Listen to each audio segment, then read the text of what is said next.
Je ne vous présente plus le thym, c'est une des plantes aromatiques les plus connues. On l'utilise depuis l'Antiquité, aussi bien pour la cuisine que pour ses propriétés médicinales et cosmétiques. Et en plus, c'est une plante facile à vivre, elle ne demande pas grand-chose, beaucoup de soleil et une terre bien drainante.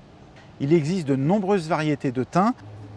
Le thym classique, le thym citron, avec ses feuilles un peu plus rondes, un peu plus grosses et ce délicieux parfum de citron. Il y a même un thym citron à feuillage doré, panaché. Non seulement il est bon, mais il est beau et décoratif. Et pour les régions froides, vous avez même le thym serpolet qui arrive à pousser aussi dans les Alpes. Au jardin, vous l'utiliserez avec d'autres plantes aromatiques et de plein soleil, comme les lycrysomes, la lavande, comme le romarin aussi. Et puis surtout, en pot, il fera merveille. D'abord, vous l'aurez près de la cuisine ou près du barbecue.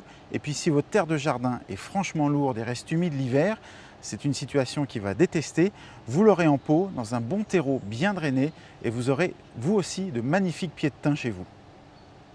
Pour le planter, j'ai dit bien drainé. On va donc mettre une bonne couche de billes d'argile. 5 à 10 cm de billes d'argile, c'est parfait.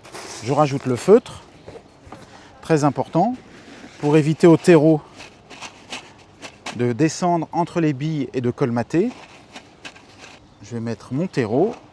Utilisez un terreau léger et pas trop riche, comme le terreau pour plantes méditerranéennes ou un terreau de rempotage. Voilà, je vais le plonger dans l'eau. Le thym résiste naturellement à des températures qui vont descendre jusqu'à -15. Donc même en pot, s'il est bien drainé, vous pourrez le laisser dehors l'hiver sur la terrasse. Je vais défaire un peu les racines pour qu'elles arrêtent de tourner sur elles-mêmes et qu'elles se répartissent bien dans le pot. Le thym va fleurir du mois de mai jusqu'au mois de septembre-octobre dans des coloris qui vont en fonction des variétés du violet au rose en passant par le blanc. Son entretien est très facile, vous avez juste à cueillir ce dont vous avez besoin au fur et à mesure et puis après la floraison, vous lui ferez une jolie taille pour le garder bien compact le plus longtemps possible. Et l'intérêt aussi, vous garderez toutes les branches que vous aurez coupées, vous les ferez sécher et vous pourrez vous en servir tout l'hiver dans vos bons petits plats. Le thym sera magnifique au jardin, dans vos massifs, au pied des rosiers par exemple, et puis il sera superbe aussi en pot. Le thym déteste les excès d'eau, il faut néanmoins l'arroser abondamment à la plantation, et puis vous surveillerez les jeunes plants et les plantes en pot.